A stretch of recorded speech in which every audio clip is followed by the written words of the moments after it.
tell you, actually, one thing I've worked out, actually, wouldn't necessarily reduce my drinking, but definitely reduce trips to the pub. I think there's a lack of banter in the home, in the domestic environment, you know? Like, sometimes I'll say to my wife something like, how long do you think we could all live if we only ate toffee apples? You know, just putting it out there, you know. And she'll roll her eyes and carry on doing something worthwhile. But in the pub, you get 20 minutes out of that. It's a bloody good question, Sean.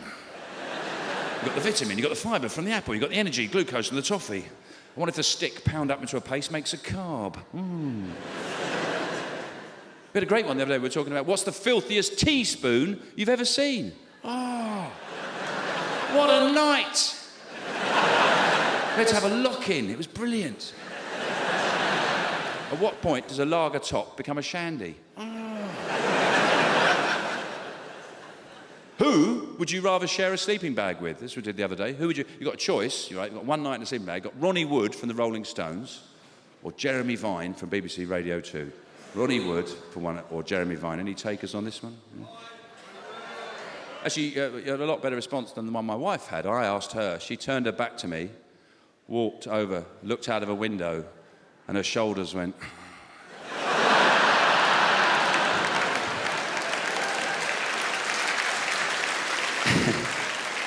And she muttered something about, I suppose we got kids and it's better to...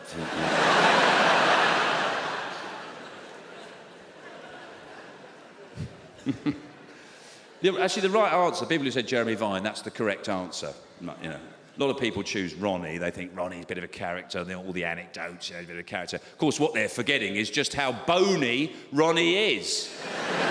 Every part of Ronnie is a sharp, jaggedy, pointy edge.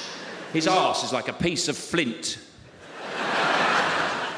Naked, Ronnie looks like a box of KFC when you've thrown the bones back in.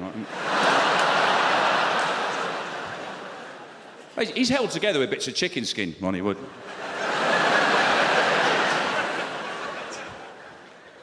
And he'll be shaking because he's given up the pills and the booze. Ronnie,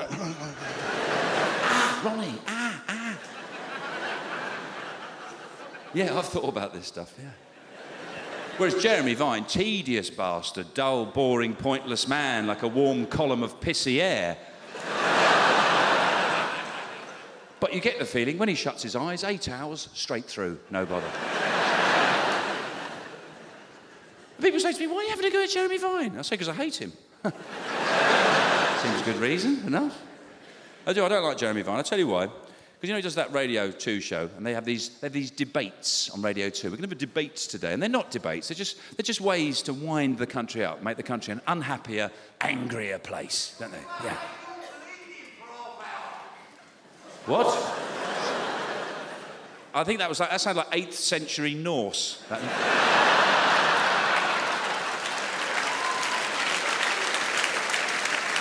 It's Jeremy Vine, I've just realised.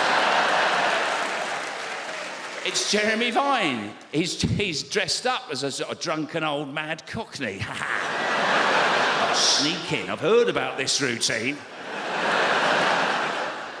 I'll have a couple of super tenants like that.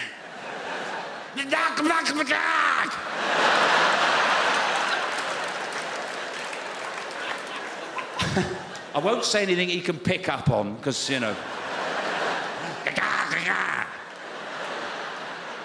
And then he'll just disappear into the fog like Jack the Ripper.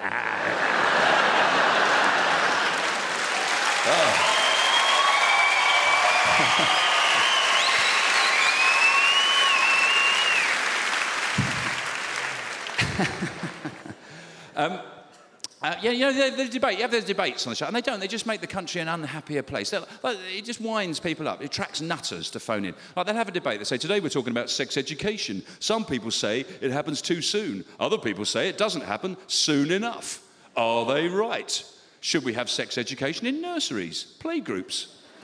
Should teddy bears have genitals? And there'll be someone at home going, what? Teddy bears with cocks? No! They're gonna put cocks on the teddy bears! And they phone in. Yeah. And they pick weird subjects to have debate about. Like they'll pick something like, there was this burglar who'd objected in court to being called a coward. The prosecution called him a coward. He said, I'm not a coward. So they started discussing it, saying, well, is he right? Are burglars brave? Should we admire them? Are they just entrepreneurs? There's people going, and sometimes they do this trick where they leave a detail out to make a little bomb go off in your head. Something like that. Something like, who's to blame for, we're talking about the obesity crisis, who's to blame? Is it the government? Is it the NHS? Is it the food industry? And they know loads of people at home going, well, he hasn't mentioned the fat people.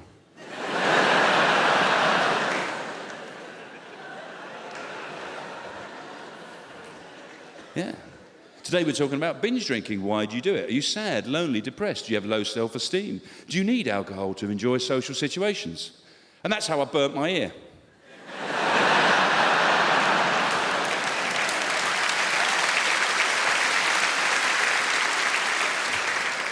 I think one of the things that I'm most known for is my inquiring mind. I think that's one of the things people always say about me. Here comes Sean with his inquiring mind.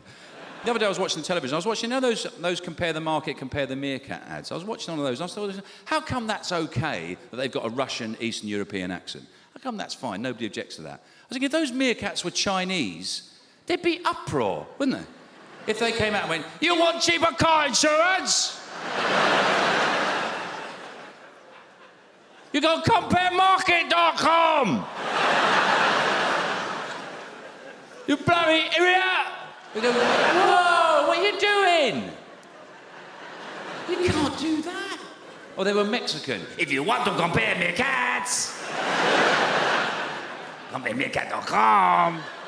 You can compare meerkats like my sister.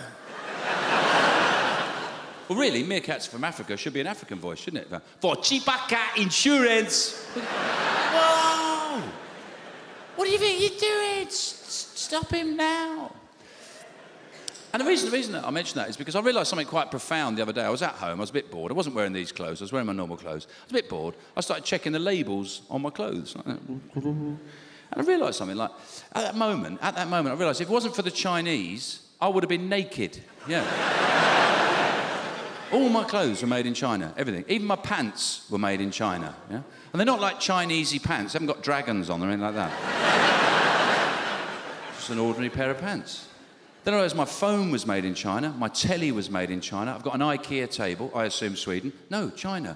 I worked out I'm virtually Chinese. The only thing I haven't got is the accent, right?